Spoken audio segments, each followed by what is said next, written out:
Konnichiwa minasan, it's Japanese lesson time.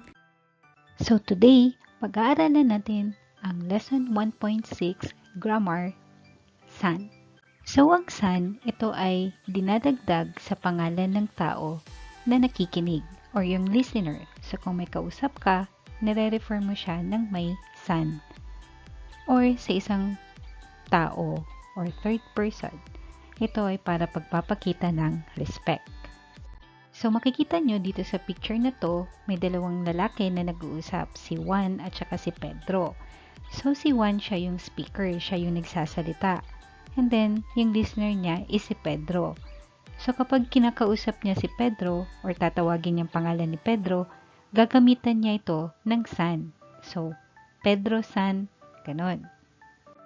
Pero hindi pwedeng gamitin ni Juan ang san para sa sarili niya, since siya ang nagsasalita. For example, sasabihin niya na one san wa, ganun. Hindi pwede yun. Pag nire-refer mo yung sarili mo or sinasabi mo yung pangalan mo, wala pong san dapat. Okay? Para lang yun sa kausap mo or sa ibang tao na wala doon or third person. Okay, so for example, magpapakilala ka na, I am Anna, ganun. So pag sinabi mo yun sa Japanese, Watashi wa Anna desu. Hindi mo na siya lalagyan ng san. Hindi pwede ang watashi wa Anna-san desu. So, hindi pwede mong lagyan yung sarili mo ng san. Okay? Ang next naman ay yung suffix na chan. Siguro naririnig nyo to. Chan. So, ito ay dinadagdag para sa mga pangalan ng mga bata. So, instead na san, ang ginagamit nila is chan. Kaya may maririnig kayo minsan, Ai-chan, Ai-chan, yun. So, nagre-refer yun sa mga bata. So, dito sa picture na to, ito may dalawang batang naglalaro, si Hiro at saka si Yumi. So, si Hiro pwede niyang tawagin si Yumi. Kung siya ang tatawag, siya ang speaker, tas si Yumi ang listener, tatawagin niya si Yumi na Yumi-chan, yun. So, okay lang yun, Yumi-chan. Pero, the same ruling sa san, hindi pwedeng gamitin ni Hiro kapag nire-refer niya yung sarili niya na Hiro-chan, gano'n. So, Hiro pa rin kapag ginare-refer mo yung sarili mo. Okay? Basta pag ikaw ang speaker, hindi mo pwedeng lagyan ng suffix na san or chan. Ngayon naman, yung suffix naman na kun. Siguro may naririnig din kayo sa mga anime or sa mga manga na kun. So, ito naman, suffix to na dinadagdag sa mga pangalan ng mga batang lalaki. So, para lang to sa boys. So, halimbawa, ito ulit yung picture, yung dalawang batang naglalaro, si Yumi at saka si Hiro. So, ngayon naman, ang speaker is si Yumi. Tapos, yung listener si Hiro. So, pag tinawag ni Yumi si Hiro, pwede niya itong tawagin ng Hiro-kun, Hiro-kun, yun. So, kun ang gagamitin niya kasi lalaki si Hiro. At syempre, hindi pwedeng gamitin ni Yumi ang kun para sa sarili niya. First, kasi babae siya. Yung kun, para lang yun sa mga batang lalaki. And then, yung another reason is, hindi mo pwedeng lagyan ng suffix kapag nire-refer mo yung sarili mo. So, hindi pwede yung Yumi-kun. Okay? So, ngayon naman, ang next natin na pag-usapan ay yung suffix na jin. Siguro naririnig nyo to. Yung jin. Dinudugtong siya kalimitan after ng name ng country. So, ito ay isang suffix na ang meaning niya ay nationality. So, jin. Okay, so bigay tayo ng example. So, ito, Japanese.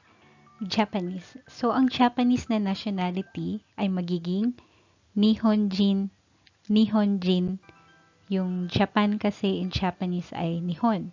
And then, yung suffix na jin, dinudugtong siya. Kaya magiging Nihonjin. Okay, ang next naman natin ay ang nationality na Filipino. So, kapag sinabi nating Philippines, ang Japanese nun ay Philippine. So, pag dinugtugan mo siya ng suffix na jin, magiging Philippine jin, Philippine jin. So, it means Filipino.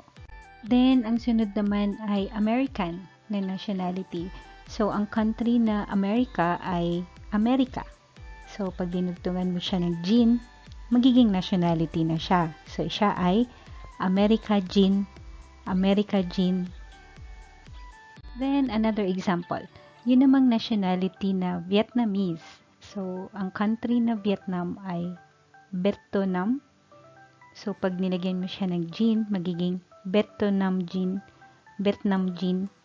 So, yun yung Vietnamese.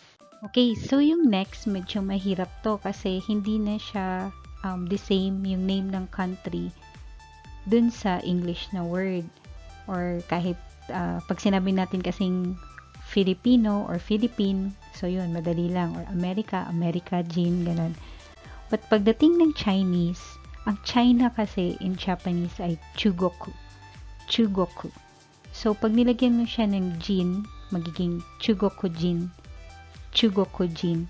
So, different na yung word ng country ng China. Okay? So, chugoku jin. At ito naman yung last example natin. So, medyo mahirap din yung Korea. Sa Japanese kasi, ang country na Korea ay Kangkoku. Kangkoku. So, pag sinabi mong Korean, magiging Kangkokujin. Kangkokujin. Okay? So, yun yung Korean. So, yun yung mga examples natin. Sige nga, try nyo ngang sabihin na yung pangalan nyo na I am Anna. I am a Filipino. So, sige nga. Okay, very good. So, pag sinabi mo ganon, watashi wa Anna desu. Watashi wa Philippine jin desu. Yun. So, I am Anna. I am a Filipino. Okay? Okay, so that's all for today, guys. Sana may natutunan ulit kayo sa ating Japanese lesson time. So, thank you for watching and don't forget to subscribe. じゃあね。